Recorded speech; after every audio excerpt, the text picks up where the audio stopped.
Sejam bem-vindos a mais um episódio Saindo do Automático e hoje eu e o Silas vamos falar sobre a doença que mais causa incapacidade no mundo, né?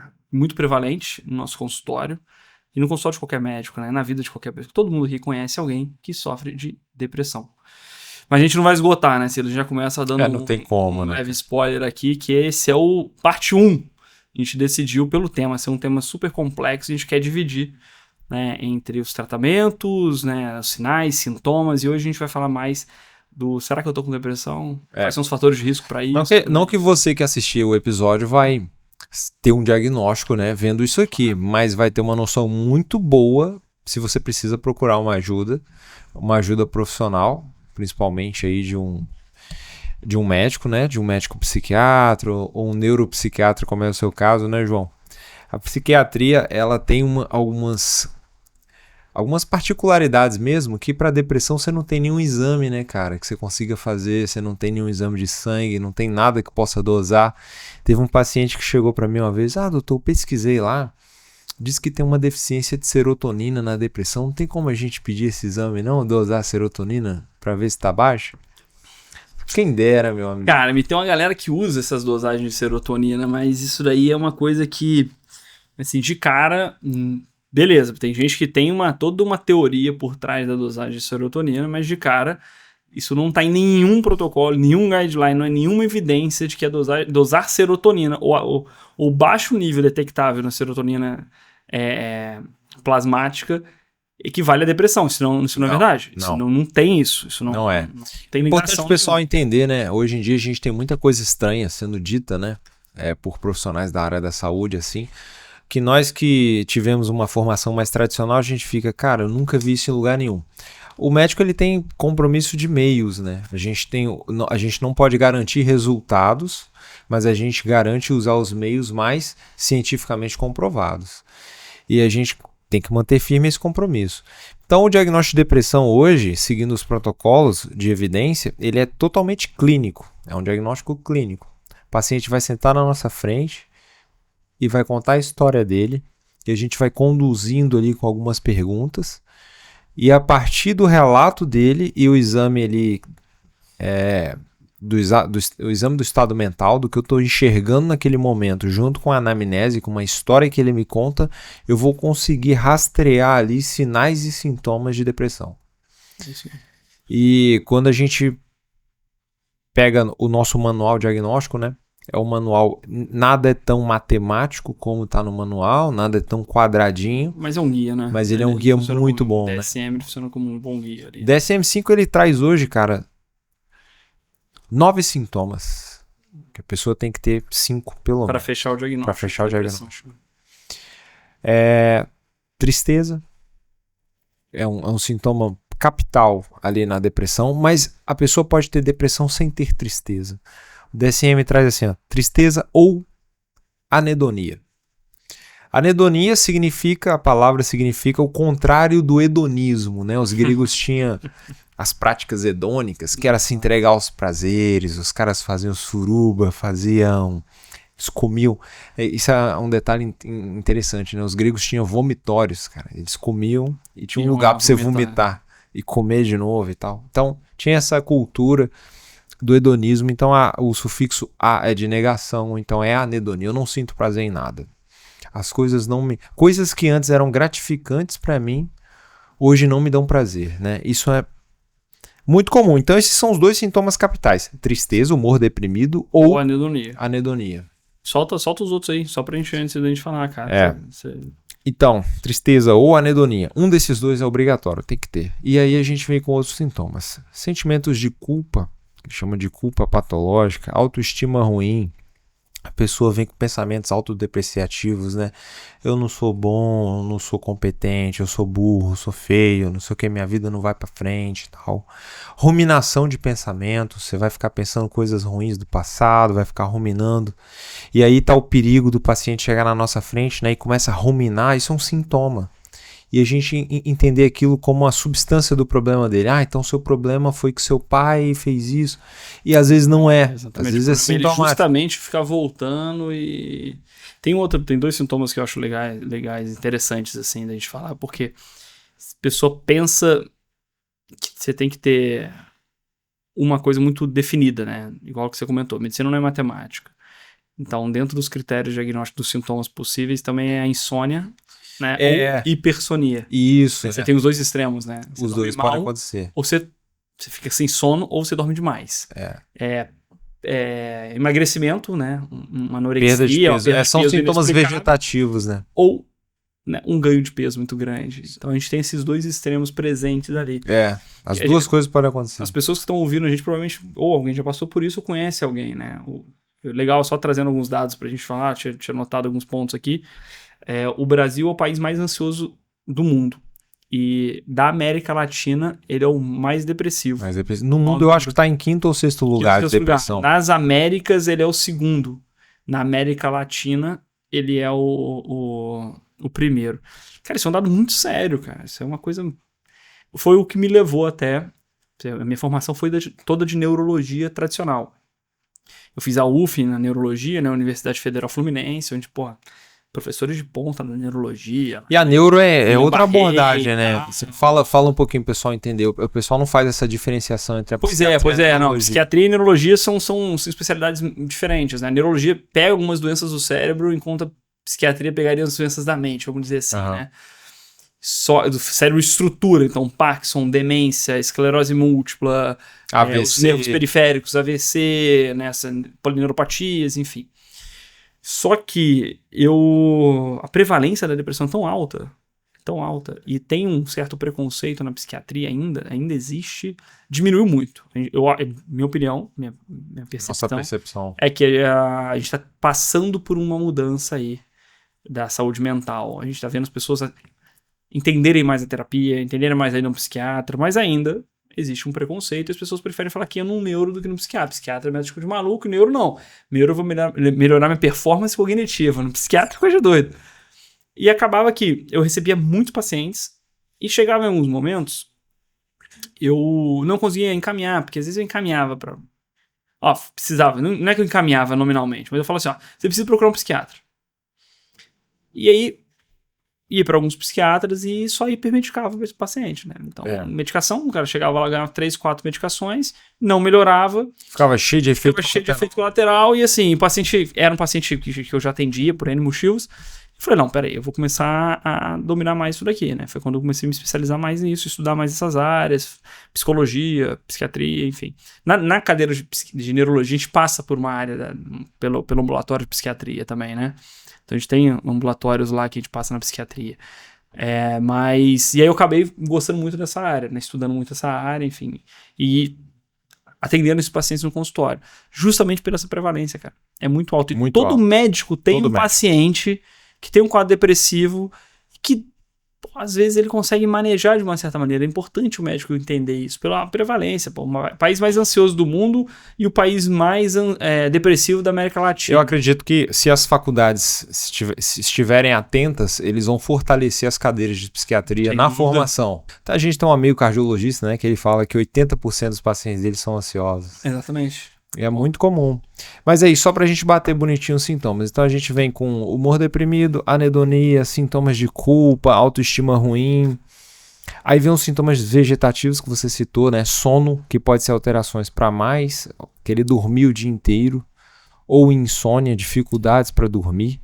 O apetite também pode alterar para mais, a pessoa querer comer muito, né? Uma hiperfagia ou diminuição do apetite, né? Fica sem fome, às vezes tem até perdas de peso expressivas assim em pouco tempo. Em 2 meses perdi 6 quilos e tal. Irritabilidade é um dos sintomas possíveis. Você tem também sintomas cognitivos, né? De memória, atenção, ficam diminuídos, prejudicados mesmo na depressão. E a gente pode chegar nos sintomas mais graves, que é pensar na morte, né, como solução para os problemas. Então ele vai começar a flertar, a gente divide em graus ali. Começa assim, né? Ai, tava bom pra mim, Deus podia me levar já, a vida já tá... Não é um pensamento em si, né, do autoextermínio, mas... Tá vindo alguma coisa ali. É um pensamento que começa a pairar, né? A morte não é um mal grande. Isso, né? Isso. Pode até vir uma certa é um alívio do meu sofrimento. Pode ter um pensamento de planejamento mesmo, de como fazer, vou me jogar de tal lugar, vou tomar esses remédios todos, então já tem uma estrutura de plano, isso é mais grave, e as tentativas propriamente ditas. Assim. Aí já entra... Isso é interessante a gente falar, porque no momento que a pessoa desenvolve uns sintomas desses, o primeiro ponto é você achar que aquilo é uma característica sua. Né? Então, você tá sozinho sofrendo daquilo. Aquilo é uma coisa muito minha só. Não é só sua, né? Tanto que a gente tem um manual que descreve todos esses sintomas. E tem muita gente que fala, puta, exatamente isso que eu tô sentindo. Você tá me descrevendo, tá parece me descrevendo. que eu te contei, né? Olha que interessante. Isso daí não é você. Isso é uma manifestação de uma doença chamada depressão. Então, esse pensamento da morte, que é onde ele vem, ele não é uma vontade sua acontecendo. Não é genuíno. Não é genuíno. Isso é como se fosse a febre dentro de uma pneumonia, né? A tosse dentro de uma pneumonia. Isso é uma manifestação de um quadro, de um transtorno chamado depressão. Isso tem que ficar muito claro. Esses sintomas, tem até na parte do curso de ansiedade que eu tenho lá, uma das aulas, os seus sintomas não são só seus. O que é interessante a gente entender que outras pessoas passaram por isso. Se outras pessoas passaram por isso, a gente estuda isso, a gente tem tratamento para isso. Sim. E as pessoas saem disso. Isso deixa uma esperança muito grande dentro dessa visão, né? Quem já passou por um processo depressivo, eu tive um burnout, e no meu burnout eu tive um quadro... Cara, eu acredito que, olhando o DSM, assim, transbordou o burnout ali. Acho que entrou para um quadro depressivo. Deu ter pensamento assim, cara, se eu morrer, eu descanso. Não é um grande problema. E você, cara, peraí, porra. Tô aqui fazendo residência. Pô, casado com uma mulher maravilhosa. Minha vida tá ótima. O que tá acontecendo? Assim. Primeiro, né? Tem um critério do tempo, né? Muito importante. O tempo que isso dura. O DSM traz pra gente pelo menos 2 semanas, né? Então, se você sentir isso uns 3 dias, não é um episódio depressivo. Pelo menos, cada caso é um caso, né? Por isso que é importante a avaliação profissional. Tem vários pacientes, o próprio manual traz isso pra gente. Tem gente que não vai preencher os sintomas e eu vou falar que ele tem depressão. Exatamente. O manual é um guia. Um guia. É um definidor. O definidor é você na consulta com o paciente. Né? Exatamente. Mas a gente tem que conseguir diferenciar ali o que seria uma tristeza normal, que é uma reação a algo que aconteceu, né? Uma reação emocional esperada. Pô, meu cachorro morreu, meu filho ficou muito doente, acabei de passar por um processo de separação, sei lá, alguma coisa aconteceu e você fica uns 4 dias ali muito mal e depois vai melhorando. Esse é o ponto, cara. Proporcionalidade, né? Tem que ter. Proporcionalidade com o fato e a tristeza normal, ela vai passar. Pô, fiquei 1 semana mal e depois melhorei. Fiquei na merda, assim, no fundo do poço, 1 semana e melhorou. Tô bem, tô no meu normal de novo. Não foi um episódio depressivo, muito provavelmente. Então, o critério do tempo. E é importante, você falou, pra gente não aceitar como normal você não querer viver, né, cara? Não, isso não. Cara, passou na cabeça a morte, já levantou uma bandeira vermelha, é uma red flag aí muito grande. Isso não é natural. Eu lembro que eu me assustei, porque eu nunca tinha pensado nisso. Profissional de saúde, cara, fazendo residência. Você fala assim, cara, peraí, por que isso é isso, né? Por que isso veio aqui na minha cabeça? Né? Eu lembro que eu tava andando na ponte de Niterói quando eu pensei isso. Isso marca também, né? Eu falei, cara, que diabos está acontecendo comigo? Eu falei, cara, isso não é uma coisa natural, não posso pensar uma coisa dessa. Então, vou procurar ajuda.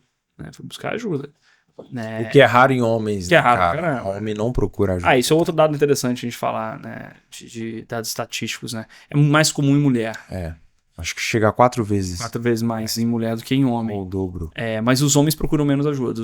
Os homens se tratam menos. Tem um paradoxo também, o paradoxo dos sexos, com relação ao suicídio. Isso é bem importante.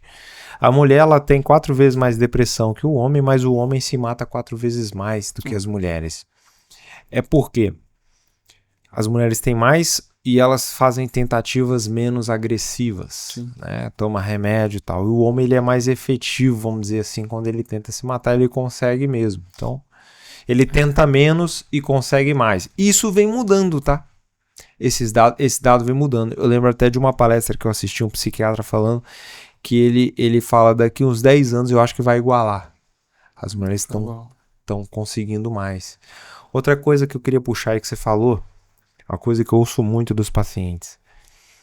os familiares ali, os amigos estão próximos, vão percebendo que a pessoa não tá bem, e vai tentar te animar de algum modo, de alguma forma, e eles vão falando isso daí, ó. Cara, você tem tudo. Isso aí. Você tem uma mulher linda, você tem um emprego mas Qual que é legal. o sentido disso? Não tem por que ficar E aí assim. o paciente que já tem um sintoma de culpa, ele se sente mais culpado ainda, porque, pô, é certo. Por que eu tô sentindo isso? É verdade, eu tenho tudo, não tem razão, não tenho motivos. Eu não tenho nenhuma doença grave, eu não tô falido, tá tudo bem na minha vida e eu tô assim, eu tô doente.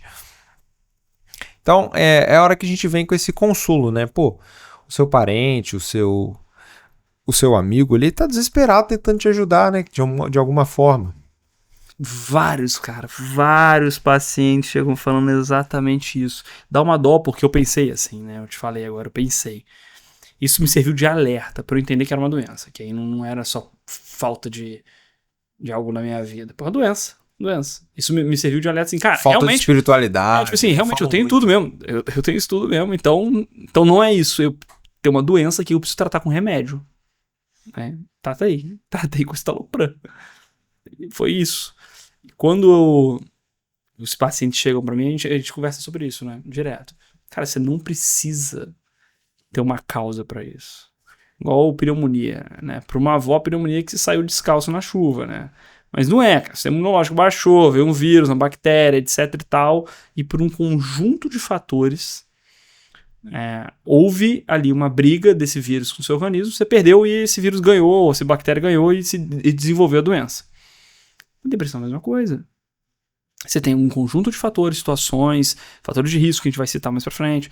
Essas situações todas que vão levar você a cair em sua depressão. Multifatorial, na verdade. Multifatorial. Que você vai ter alguns que... casos, que tá alguns casos tem um gatilho muito claro na vida da pessoa. Cara, depois que tal coisa começou a acontecer na minha vida, eu fui definhando ali. Isso contribuiu pro meu processo de adoecimento. E tem casos que não tem gatilho nenhum, cara. Foi absolutamente do nada. A pessoa tava tudo bem na vida dela e pá. Normalmente, quando eles falam, a gente fala assim, né? Foi do nada. Mas aí vem terapia, né? E vem as consultas, você consegue sempre buscar alguma coisa, né? Assim, cara, aí você fala assim, não foi do nada, olha a sua forma de viver. Sim. Olha a sua forma de encarar tal coisa, né? Mas o paciente, ele chega realmente, cara, tá tudo bem. Às vezes tem paciente que tem marcos, né? Então, Ele assim, cara, e aí? Como é que você estava no carnaval passado? No carnaval passado eu não tava sentindo nada. Será? Em junho, depois de junho, eu comecei a me sentir mal. Comecei a ficar mais triste, desanimado, não queria encontrar os amigos, né? Daquilo que você começou. Isolamento social, né? Aquela coisa toda, tristeza, uma fadiga crônica ali, etc. E aí, vale a gente lembrar também que não pode ter uma causa orgânica, né? Isso é importante falar. Quando o paciente chega pra gente, né, pra ser avaliado por um médico, eu acho muito importante essa avaliação, o médico tem que fazer isso, a gente faz um check-up ali pra ver se fisicamente tá faltando alguma coisa. Então, por exemplo, testosterona baixa em homem simula um quadro depressivo. Um hipogonadismo, né? A testosterona muito baixa. Hipotiroidismo simula. Cara, eu peguei um quadro depressão. de uma colega médica, psiquiatra, que me procurou e tava com um quadro de depressivo, né? Ela olhou e se sentiu, fechou, né? Todos os critérios diagnósticos ali e se autodiagnosticou com um quadro depressivo. Aí chegou na consulta comigo, tá? Tinha tido um bebê e ela tinha um quadro de hipotiroidismo, se eu não me engano, durante a gestação abriu um quadro de hipotiroidismo e melhorou esse hipotiroidismo no pós-parto. Acontece isso muito em gestante, né? Você tem, sei lá, uma diabetes gestacional, um hipotiroidismo gestacional e depois do parto retorna os índices ao normal. E essa paciente falou assim, cara, eu tô cancelando minha agenda. Você vai para um médico, cancelar a agenda particular é um problema sério, né? Que você não vai conseguir fidelizar paciente, você vai ficar com o nome ruim, né? Então, enfim, isso é muito ruim, cancelar no dia, etc. E ela iniciou uma medicação, entrou com antidepressivo. Aí chegou na consulta comigo, a gente conversou e tal. Realmente, tinham várias causas ali pra ter um quadro depressivo mesmo, e até poderia ter alguma coisa mista. Mas eu falei, vamos fazer um exame de sangue? Aí eu não me lembro agora, mas eu acho que ela não fez de início. E aí, entrou com suplementos, eu gosto de suplementação, a gente vai falar isso no tratamento, né? Formas não medicamentosas para o tratamento. Mas ela não fez, falei, cara, preciso do exame, faz o exame, vamos fazer o exame, por favor, faz esse exame e tal. Fez o exame. Geralmente, profissional de saúde é um paciente difícil. Foi difícil, assim. Não por maldade, mas é por negligência mesmo, cara. Muito negligente. Cuida dos outros e não cuida de si, né? E aí fez o exame de sangue, cara. Sei lá, um TSH de 15, sabe? Um franco quadro de hipotiroidismo.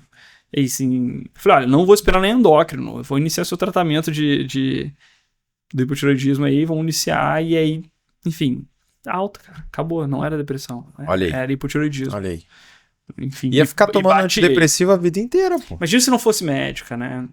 Ou se o colega também às vezes não descarta isso. Você deve ver isso no consultório, eu vejo com uma frequência. Ou não.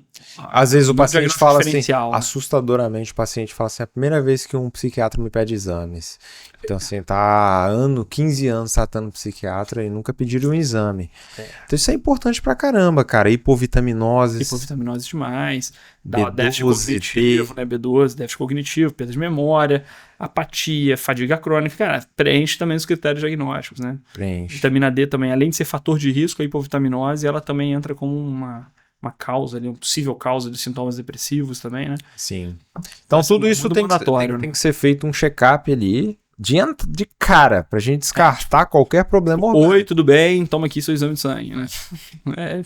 Tem que ter, pô. Não tem como fugir disso. Se você não fez exame de sangue, peça pro seu médico. Tem que fazer, um check-upzinho básico.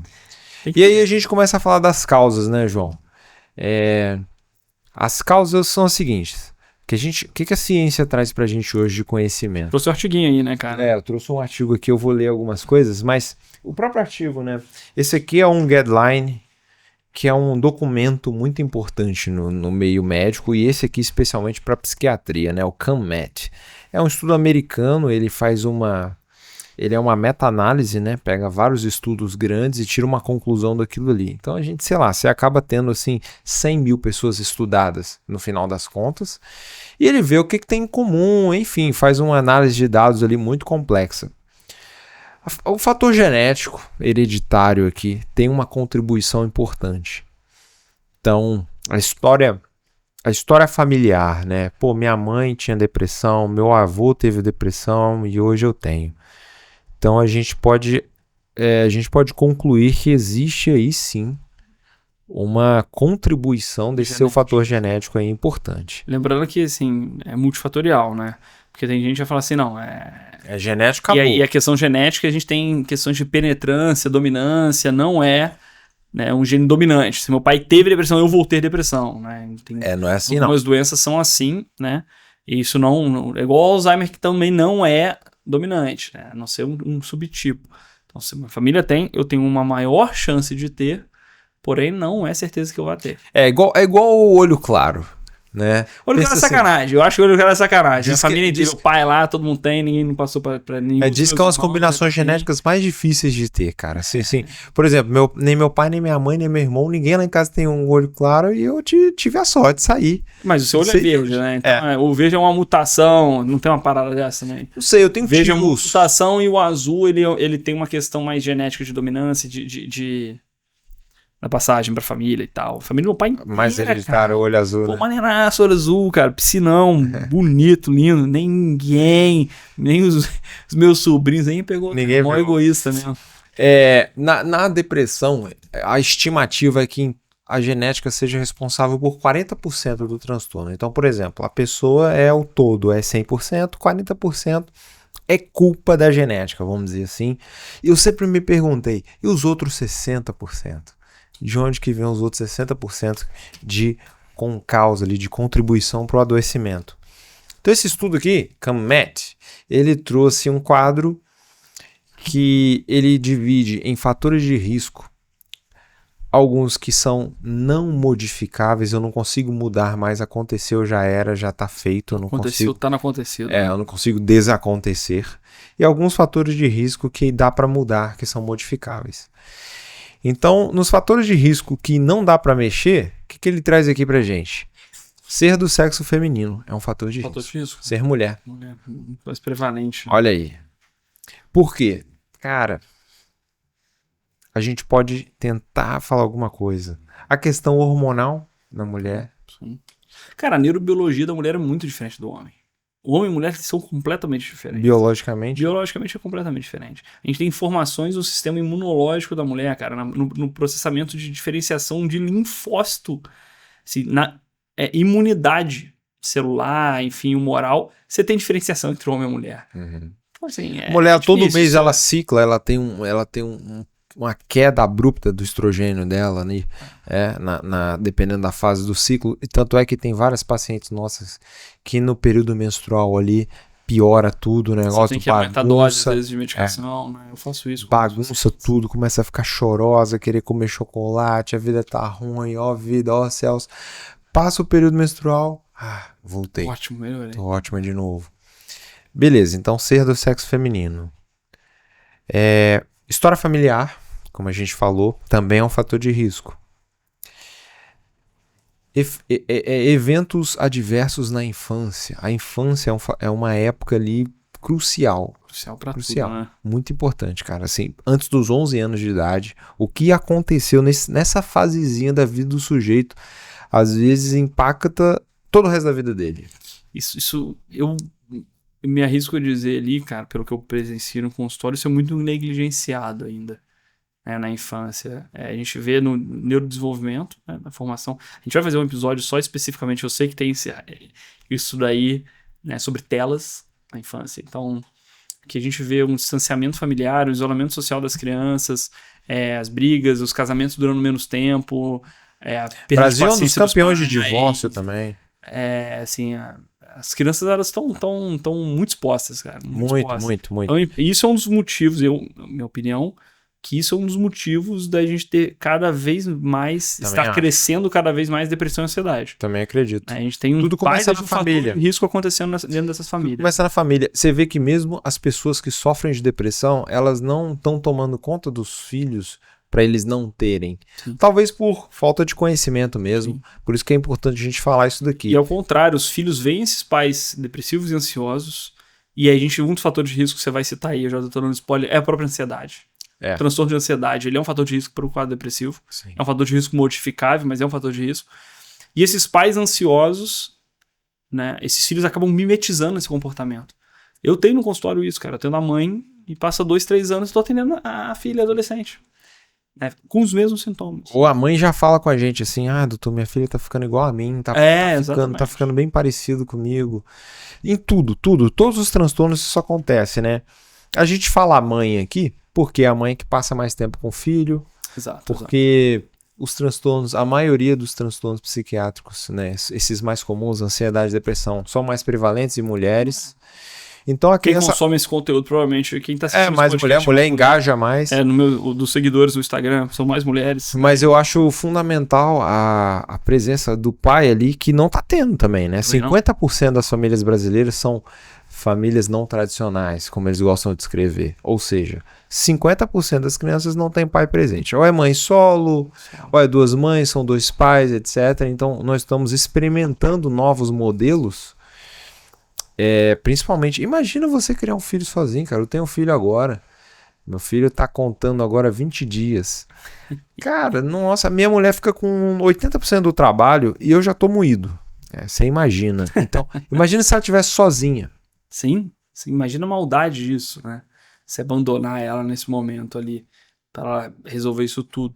Aumenta muito a chance do desenvolvimento de um quadro psiquiátrico dela, porque tem o esgotamento, o estresse, o esgotamento do trabalho que a gente pode levar em consideração ali, né? Ela, acordar toda hora de madrugada, dar de mamar, não tem ninguém do lado, né, pra dar uma força. Além de outro aí vai estar nos fatores também, né? Vai ter nos fatores modificáveis aqui, mais ou menos aqui. Mas vamos continuar aqui. Então, eventos adversos na infância, aqueles que colocam maus tratos, abuso, todo tipo de abuso, seja físico, seja sexual, enfim, aí tem os graus, né, de gravidade de cada um desses. Crianças que passam por lares adotivos, por exemplo, mora com um, mora com o outro, essa instabilidade na infância. Eu não sei você, assim, cara, eu me surpreendi. Tô com 13 anos de formado, né? Eu me surpreendi muito com o número de abusos que eu vi no consultório. Isso é, assim, uma surpresa. Uma das coisas que eu ouvi uma vez, o Ítalo Marcilli comentar sobre isso, ele falou, cara, por isso que eu não fico deixando filho aí com tio, com primo, não sei o quê, assim, toda hora as criancinhas tudo peladas, etc. Cara, isso é sério, meu. Isso é Sério. muito sério, isso é muito preocupante. A quantidade de gente que chega às vezes com 50 anos, que eu sou a primeira pessoa para falar que ela sofreu um abuso, ela não quis falar dentro da família, por N questões, é uma dificuldade no momento, uma fraqueza ali, um medo de quebrar a família, etc. Isso Eu estimo dizer vai que ter fator de cada risco. 10 pacientes que eu atendo, uns 4 sofreram algum tipo de abuso. Cara, eu acho que eu tô nessa média aí também. Uns 40%. Eu acho que tem isso daí. Acho que tem É isso muito daí. alto. É muito alto. É impressionante. Eu achava, João, que a gente se forma geralmente atendendo o SUS, né? As faculdades de medicina geralmente têm convênios com hospitais públicos. Então você vai atendendo o SUS ali. E é uma população mais de risco, uma população com maior grau de vulnerabilidade, como eles gostam de chamar, né? Então, uns bairros mais pobres mesmo, né? Aí você vê de tudo, cara. Aí você vê barbaridade mesmo. Eu achava que era nessa população que a gente ia encontrar. Aí você vai atender no particular, você vê que não é tão diferente assim, não. Mas não, cara. Tem de tudo. O ser humano não tem muita criatividade pra errar, não, cara. Eles repetem os mesmos erros com uma frequência muito grande. A gente cai sempre nas mesmas coisas ali. Infelizmente, isso é muito comum. E aqui o último fator de risco não modificável é viuvez, né? Morte de um cônjuge. E aí a gente vai para os fatores de risco modificáveis. Ter alguma doença psiquiátrica. Olha isso. Por exemplo, ter ansiedade é um fator de risco para desenvolver depressão. Inclusive, é muito comum os dois andarem juntos. Né? É muito comum. Eu brigo, falo com o paciente, né? É um esgotamento, né? Assim, você tá na ansiedade, você tá sempre no alto ali. Cara, preocupado com tudo, de repente você esgota, porque na hora que o seu corpo precisa de um extra, você não tem esse extra, ele entra no tanto faz. Naquela apatia. Eu vejo um pouquinho diferente. Eu costumo dizer assim que a pessoa ansiosa, ela começa a viver, a vida fica ruim, né? Uhum. Cada dia ansioso ali, a vida perde o gosto, né, cara? Todo dia um esforço, um sofrimento constante na vida dela. Uma hiperatenção o tempo inteiro, um estado de alerta contínuo. Medo. Chega algum momento que ela não vai querer viver mais. Vai esgotar. Perdeu o prazer de viver. Não consegue mais. Porque também você não consegue ficar no estado de alerta pra sempre. Não dá, cara. Se o alarme não toca o tempo inteiro, acaba a bateria, pô. Você vai ficar lá. Fala assim, é muito ruim, muito chato. Seu corpo não aguenta. Aí vem os sintomas físicos, aí começa aquela coisa toda. Vai degringolando tudo ali, né? Ou, por exemplo, paciente que tem toque, ou paciente que tem Tourette. Por incrível que pareça, eu tenho alguns pacientes com síndrome de Tourette. E, cara, se não tratar, você vai se isolando, você vai perdendo amizades, você não se envolve com ninguém, você tem vergonha do seu transtorno. Daqui a pouco, se você não tiver um tratamento eficaz, deprime. Bom, então, esse é um problema. Dor crônica também, doenças crônicas também é um fator de risco, né? Você deve lidar muito com isso, né? Cara, na neurologia. É muito comum um paciente que recebe um diagnóstico, por exemplo.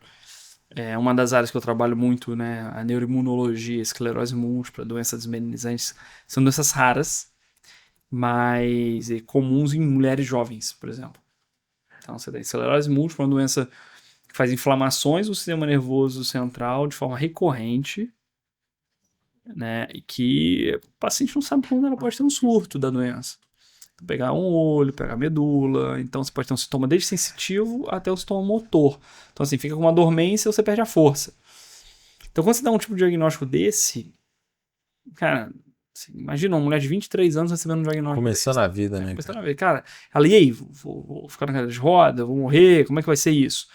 Graças a Deus, a gente tá no momento da neurologia que tem maiores estudos nessa área. Então, a gente tá com um tratamento maravilhoso, mudou o perfil e o curso da doença. Mas existem outras doenças que a gente não tem um tratamento muito eficaz. A ELA, esclerose lateral amiotrófica. Eu dou um diagnóstico desse paciente, cara, 90% das vezes o paciente entra no quadro depressivo. Alzheimer, no quadro inicial, entra o quadro depressivo junto. Até doenças crônicas, de dor crônica, né? Fibromialgia, está associado muito a isso. Hernia de disco, né? Isso é muito complicado. Isso daí é super prevalente. Muito prevalente. A dor limita pra caramba, né? Então, é isso. E aí, fazer o que tiver ao alcance, né? Eu convivo com dor, cara. Com dor crônica, tem umas hérnias cervicais aqui, é terrível.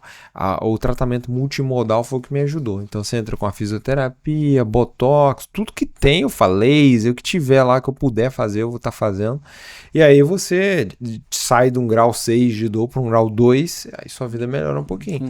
Mas senão é uma vida de sofrimento. Todo dia é uma angústia, né? Ele traz aqui pra gente abuso de substâncias, né? Principalmente álcool, né? Pessoas que abusam de drogas, álcool, maconha é um predisponente para vários tipos de transtornos psiquiátricos. Isso daí, enfim, cara, isso é mais que definido. Tem a galera que fica defendendo, né, o uso recreativo, etc e tal. Cara, tem trabalhos gigantes acompanhando pacientes por anos, mais de 10 mil pacientes, mostrando que aumenta muito, é um grande fator de risco, aumenta a chance do paciente desenvolver psicose, depressão, suicídio.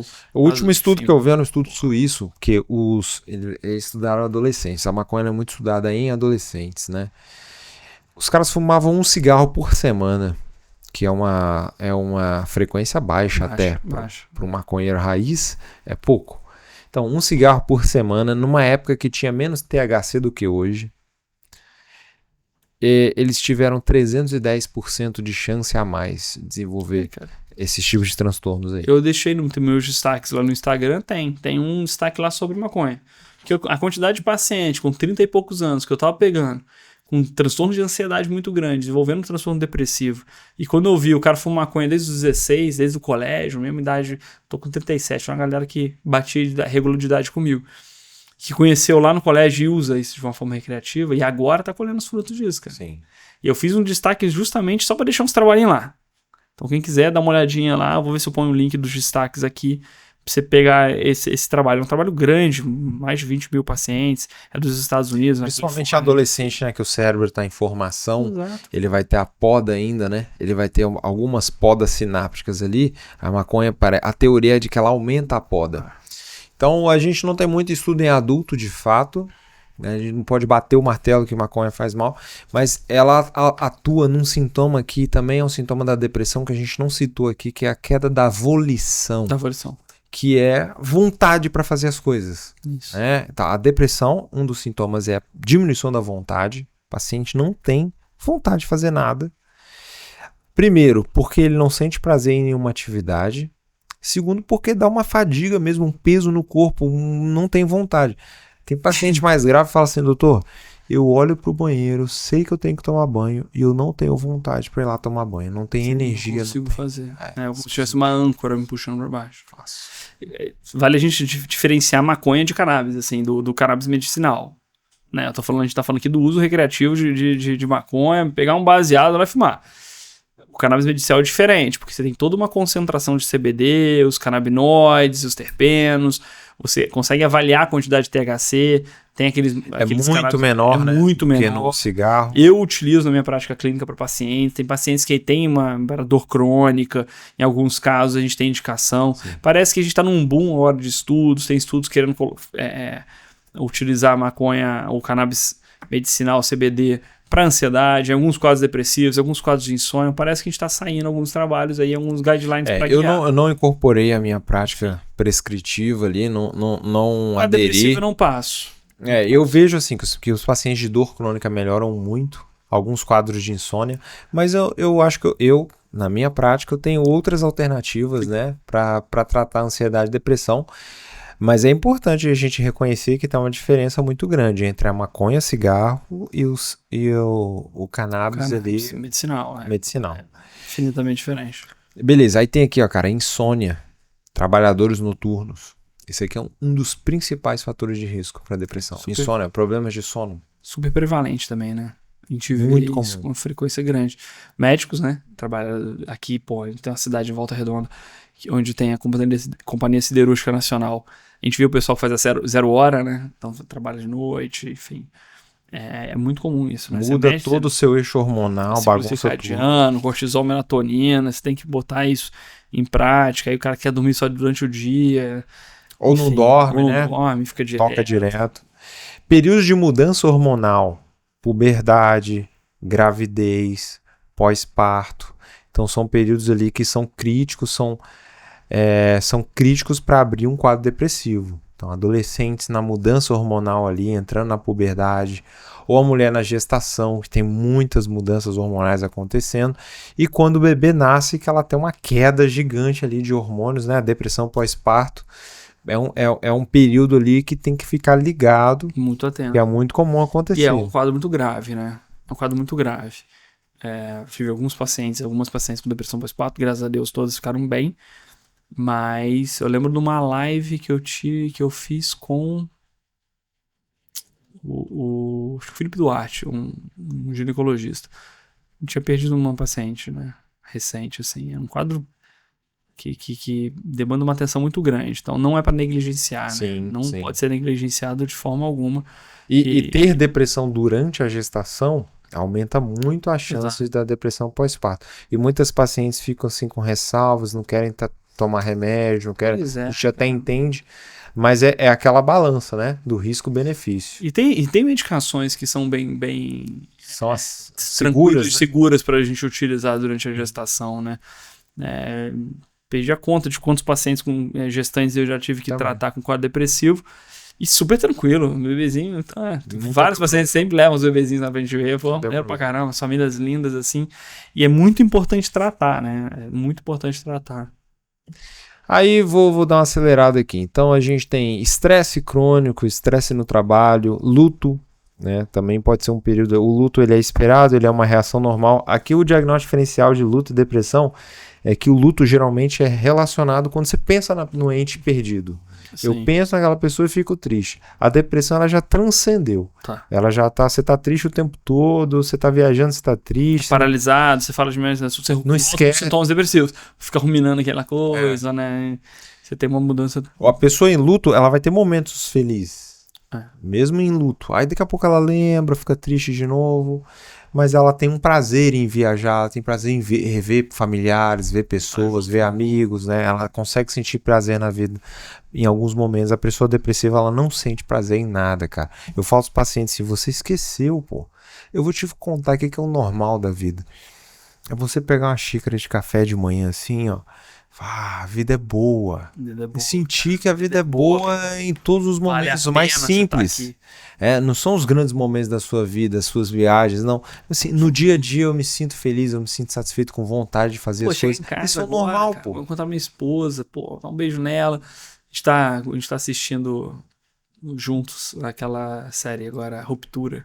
Interessante a série. Então eu tô quase recomendando pra alguma galera. Os pacientes falaram comigo que a pessoa esquece tem uma divisão da memória pessoal e memória do trabalho. Então ela entra no trabalho e só lembra do trabalho, como se fossem duas pessoas diferentes. E você citou isso, eu pensei, cara. Falei, como você esquece? Você esquecer da beleza de chegar em casa, encontrar a pessoa que você ama, de tomar um café, de fazer essas coisas. Cara, isso é a vida. O sentido da nossa vida é a vida ordinária e cotidiana. É isso que preenche a sua vida. A distância da sua vida não é a viagem pra Disney que você fez uma vez. Exato. Não é só a viagem pra Europa que você fez uma a cada, sei lá, quantos mil anos. Isso é o seu dia a dia. Um fator de risco ali. Vamos botar um fator de risco ali. Quando você começa já a projetar sua felicidade sempre num futuro e você não consegue estar no presente. Acenda um alerta. Em breve você vai estar entrando num quadro ansioso depressivo. O depressivo, essa anedonia, existe também a anedonia antecipatória. Ele não consegue visualizar que vai ser bom. Então eu falo assim, cara, vamos pra Angra, a família toda vai, fim de semana, bicho. Chegar naquela praia lá, sol quente, areia, não vou não. Ele não consegue ver que vai ser bom, né? Ele não sente prazer. Catastróficos também, né? Aí é mais do ansioso, né? Pô, mas e se acontecer isso? Mas e se o caminhão capotar? O que mais temos aqui? Cara, aqui no finalzinho, João, ó. Põe aí. Esse eu lembro. O lifestyle aí. Cadê o lifestyle? Não, aqui, ó. Life sedentary, né? Cadê? Aqui, ó. O último. Não, peraí. Aí se no finalzinho, aí vem aqui. Último, não, aí vem aqui. Depois do luto vem sofrer preconceito, ser rejeitado pelo grupo, sofrer bullying, esse tipo de coisa também é fator. A gente vê muito em adolescentes isso daqui. E com rede social isso aumentou pra caramba. Aumenta. Você pode ser cancelado, né? Você pode simplesmente... E a leitura da rejeição, às vezes, ela vem só de uma foto sua, não tem muito like. Então você botou lá uma foto. Você já não vai ser aceito em tal grupo. Você botou fotinho de biquíni lá. Aí, cara, pouco like. Putz, será que eu preciso fazer uma plástica? Será que tem que fazer uma foto um pouquinho mais provocativa? E aí a gente começa, né? Essa comparação. Piora uma muito. sensação Essas de coisas rejeição. sempre existiram, mas a gente vê que tem piorado. O pessoal chama de cyberbullying aí. E aqui no final ele coloca aqui, ó. Estilo de vida sedentário. Sedentarismo é um fator de risco facilmente modificável. É simplesmente você pega e começa a fazer alguma coisa amanhã. Pega e vai caminhar 15 minutos. Pronto. Você já saiu um pouquinho do seu sedentarismo. Você já saiu um pouquinho desse fator de risco. Faça qualquer coisa, cara. Cara, tudo congresso, tudo que a gente vai de medicina tem lá sedentarismo. Você vai no congresso de diabetes, vai ter sedentarismo. Hipertensão, sedentarismo. Depressão, sedentarismo. Ansiedade, vai ter sedentarismo. Cara, a gente foi feito pra se mexer, a gente perde. Tem que mexer. Você vê a reserva muscular de um gorila, meu amigo. O bicho é todo definido, gigante. Se o gorila fica hibernando, sei lá se o gorila hiberna, mas se o gorila fica lá hibernando, paradão, cara, ele continua todo malhadão. Você fica uma semana sem malhar e come pizza, mano. Caraca, você vai ficar inchado. Você perde todos os músculos. A gente foi feito para se movimentar. Aqui, pô, graças a Deus, a gente tem geladeira agora, a gente tá sentado aqui no ar-condicionado, tá gravando, etc. A gente tem as facilidades, né, que o nosso desenvolvimento trouxe. Mas isso tá trazendo, traz uma série de prejuízos. Tem prejuízo que vai estar atrelado a esse desenvolvimento nosso. Que se a gente não ficar atento, enfim. Aí a gente vai fazer o quê? Vamos nos livrar dos confortos que a vida moderna nos dá? Ou a gente vai tomar consciência de que eu preciso me colocar em atividade? Então, por isso que hoje tem academia em tudo quanto é esquina, que você tem que entender que você precisa fazer alguma coisa. Antigamente, eu me lembro da época, eu nem sou tão velho assim, hein? Mas eu me lembro da época que eu tinha que levantar pra mudar o canal da TV. Levantava, ia lá, mudava. Às vezes você ficava até com preguiça de mudar. Cara, deixa passando isso daí, cara, entendeu? tinha que ir lá na locadora, alugar filme com o pai, entendeu? Hoje em dia é tudo streaming, é tudo tranquilo. Ou quando saía do ar, começava a chiar. E alguém tem que rodar a antena lá no quintal. Botar um bombril e tal. A nossa vida era muito mais ativa, cara. Eu tô falando de 20 anos atrás. Carro. Assim, você abria... Pô, aquele Sport Hobby lá que eu ia pra faculdade, né? Cara do meu irmão, pra abrir aquela manivela ali do carro. Enfim, era uma sequência. Até quando o carro dá problema, você podia empurrar, né? Carro automático, agora você não consegue fazer pegar no tranco, né? A maioria tá sendo automático. Não tem como. Mas a gente trouxe diversas facilidades. Tem um dado interessante, eu fiz um reel sobre isso agora, não sei se eu já postei alguma coisa assim, mas que a expectativa de vida tá aumentando, mas os anos vivendo sem saúde também aumentaram. Ou seja, a medicina fez a parte dela. Tá? Você tá vivendo mais. Estão vivendo mais. Base de remédio, exame, etc e tal. Mas a qualidade de vida tá... O tempo sem qualidade tá maior também. E era pra ser o contrário, né? A gente tá melhorando a nossa qualidade de vida e vivendo mais. Claro, os caras... cara, eu vou falar a verdade. A gente tá adoecendo na infância, pô. Que entra aí a tela, né? Se você pegar ali o número de crianças com obesidade, por exemplo... Aposto que aumentou. Tem aumentado. Crianças obesas, crianças sedentárias. Então, assim, o grau de atividade física antigamente era maior. Isso é fato. A gente brincava mais na rua, não tinha tanta tecnologia pra gente se distrair. E hoje não. Hoje, aí, quanto foi mal. Quase que eu empurrei seu microfone. Meu maior medo acaba bater no microfone dele, bater no dente dele. Mas bateu? Não chegou a esse ponto, não, porque eu tenho reflexos muito bons. Caraca, Homem-Aranha, né? Aí, aqui o que você quer falar, né? Screen time. Screen time, cara. Tempo de tela. Tempo de tela. Isso daí é uma discussão gigante. Cara, você vê crianças assim na tela e a família dando comida. Quando ela tá na tela. Você não sabe nem o nível de saciedade daquela criança. Nem ela sabe. Nem ela né? sabe. Ninguém sabe, sentir. né? Beleza, cara. Você põe um negócio pra ver lá e começa. Cara, pô, e é muito estimulante, é muito bom. O negócio assim, alguém precisa controlar isso. As crianças não podem. Isso aqui, screen time, tô falando de criança. E aquilo ali tá colocando um fator de risco pra todo mundo. Adulto, criança. E entra várias questões, né? A qualidade daquilo que você tá vendo também deveria ser analisado, que tem trabalhos que mostram que a rede social tem um papel específico também. Né? Piora. Aumenta a comparação. Exato. Você começa a se comparar com os outros, isso gera muita infelicidade. Cara, pode ver, você troca de carro, você tá super feliz com o carro que você comprou, e de repente, se você for comparar com um de outra pessoa que tem um carro melhor que o seu já não é tão bom assim. Aquela felicidade que você tava ali passou. Passa. Agora você tá insatisfeito de novo. Esse que é outro. Tem até uma frase aí que fala, né? A comparação é a assassina da felicidade. É isso, você fica se comparando e acaba com tudo. Então, o adolescente que é muito sociável, ele precisa muito socializar, ele vai socializar na rede social, então ele vai querer ser aceito por certos grupos e tal. Mas ele está perdendo sociabilidade real. Sim. Então, sempre que você está na tela, você está deixando de fazer alguma coisa no mundo físico. Outro dia eu atendi um adolescente muito inteligente, provavelmente com critérios ali para superdotação. O cara estuda num colégio super forte lá do Rio de Janeiro e nem estuda e tira nota melhor que todo mundo e tal. Então ele sobra muito tempo. Como ele está sobrando no colégio, não demanda tanto dele, sobra tempo para ele ficar no videogame, ele fica jogando online com a galera. E ele falou assim para mim: tem horas que parece que esse mundo aqui não é um mundo real, não. Parece que eu tô dentro de um jogo, sabe? Claro, cara. Você passa 8 horas por dia dentro de um jogo, você vai começar a perder a diferenciação entre realidade e virtual. Entende? Joga um jogo super complexos e tal. Mas a minha prescrição pra ele ali foi o seguinte: sai da tela e vai fazer alguma coisa no mundo real, pô. Vai montar um quebra-cabeça, arrumar outro tipo de desafios, mano, com madeira, o que você quiser. Tem trabalho falando que os jovens hoje estão diminuindo a sua capacidade de coordenação motora, cara. Isso é grave. Não desenvolve. Você tá parado o tempo inteiro ali, mexendo em tela, tudo tela.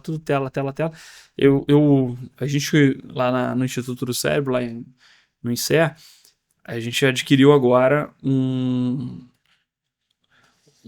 óculos desses de realidade aumentada, né? Realidade virtual. Para fazer avaliações de TDAH, depressão, Alzheimer, déficit de memória, enfim. E aí, a gente estava até discutindo isso, né? A possibilidade de a gente fazer algumas outras coisas, de sensibilização, protocolos, etc. Beleza.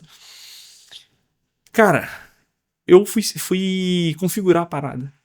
Botei. A parada é sensacional, meu amigo. Sensacional.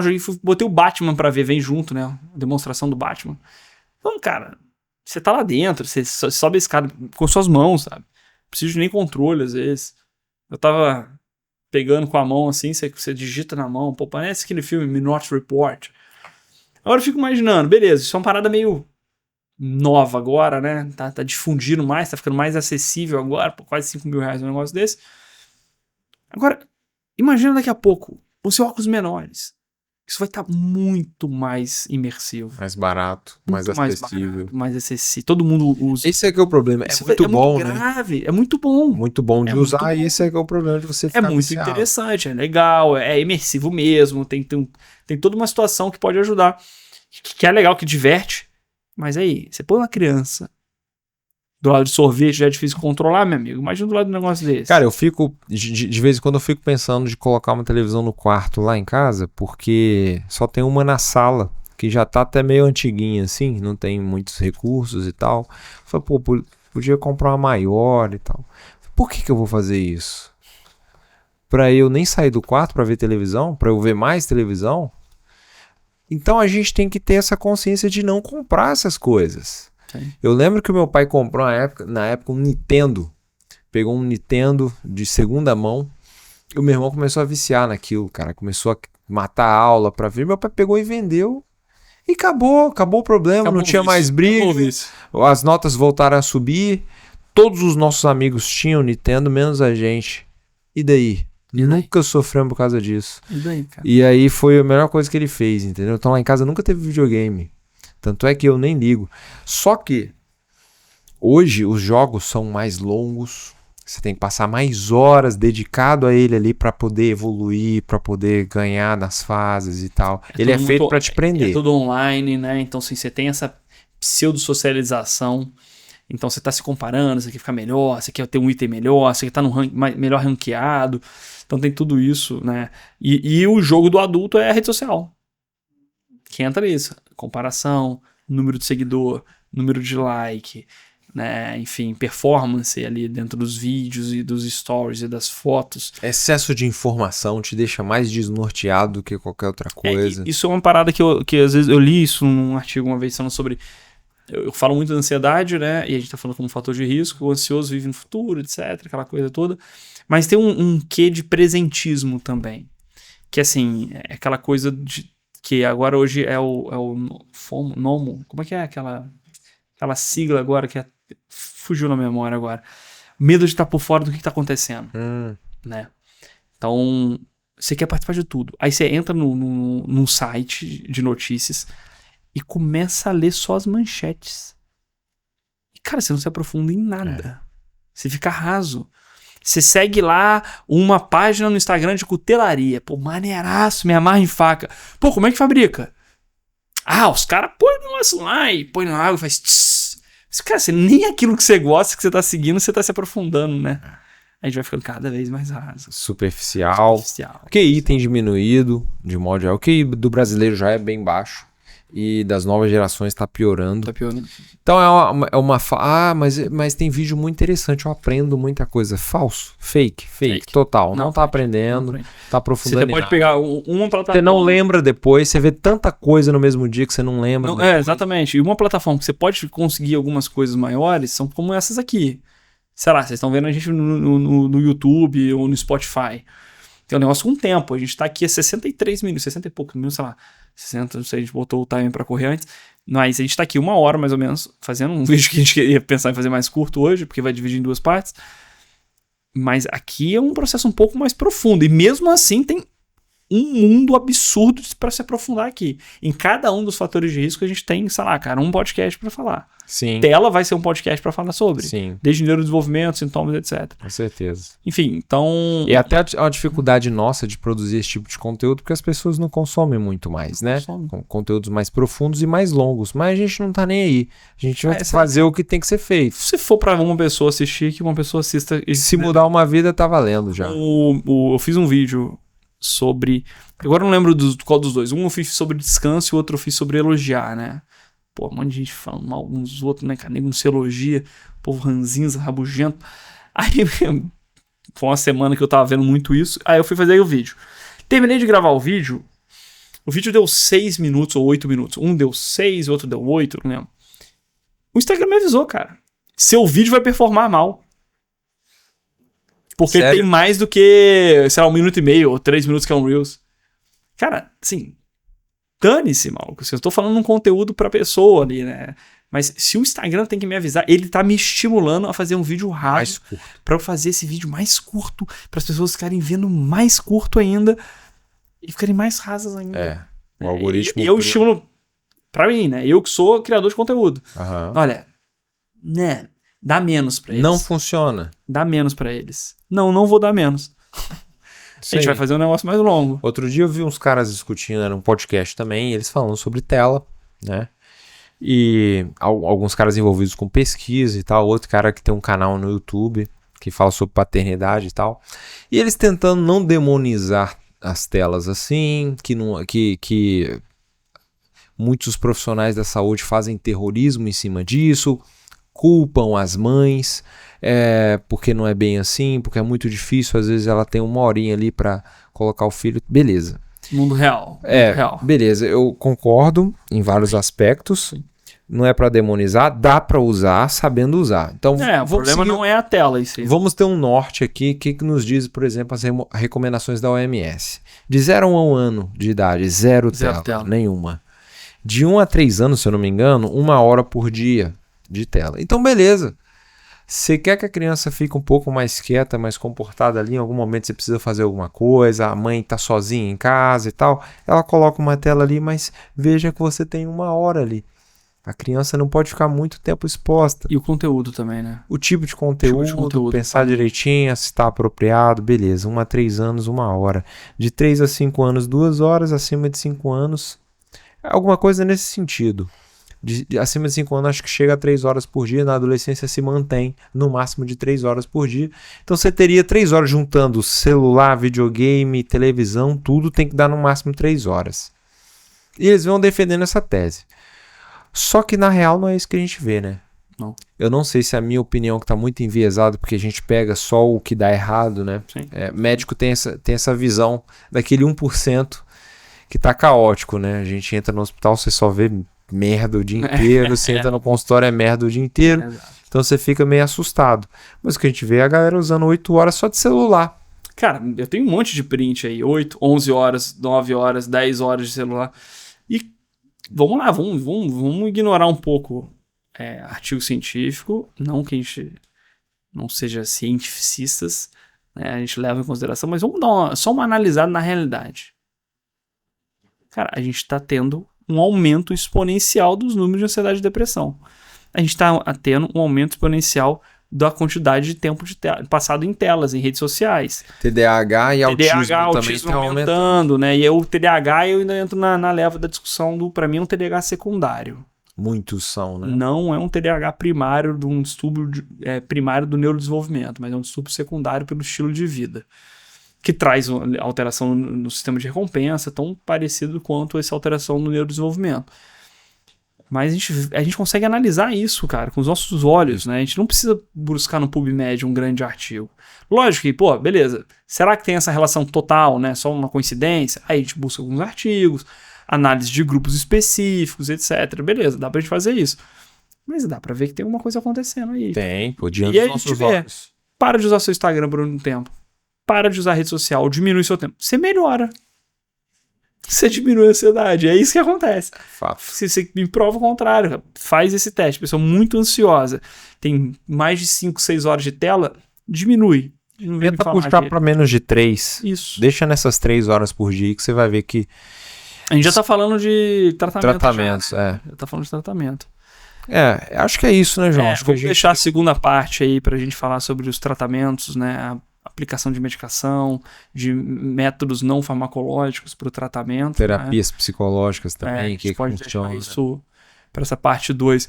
Mas é interessante, assim, a gente acho que fez um apanhado bem legal de discussões e da pessoa aqui que estiver assistindo, dá para ela tentar entender se ela tá pelo menos passando por algo ali que possa estar levando ela a uma depressão. Frequentemente a gente chega pro né? paciente e explica o que é uma depressão, ele fala assim, eu tenho isso aí há anos. Né? Tem um critério lá das 2 semanas do DSM, eu falo, que 2 semanas, doutor? Sei lá, 2022 inteiro eu fiquei assim, sem querer fazer nada. Pós-pandemia. Ou há 10 anos, pelo menos eu tenho isso, ou já tive na adolescência, agora eu tô tendo de novo. E tudo porque não tem esse conhecimento mesmo do que é. Né? Então tá aqui, tá explicado, foi explicado aqui hoje, o podcast inteiro foi sobre depressão. Você já tem uma noção muito boa aí, você precisa procurar ajuda ou não. Exatamente. Não deixe de colocar os comentários aqui, se inscrever no nosso canal, né? Mandar para familiar, vamos estimular aí, né? Ajudar o nosso canal cada vez crescendo mais. Né? Um grande abraço e até a próxima, pessoal.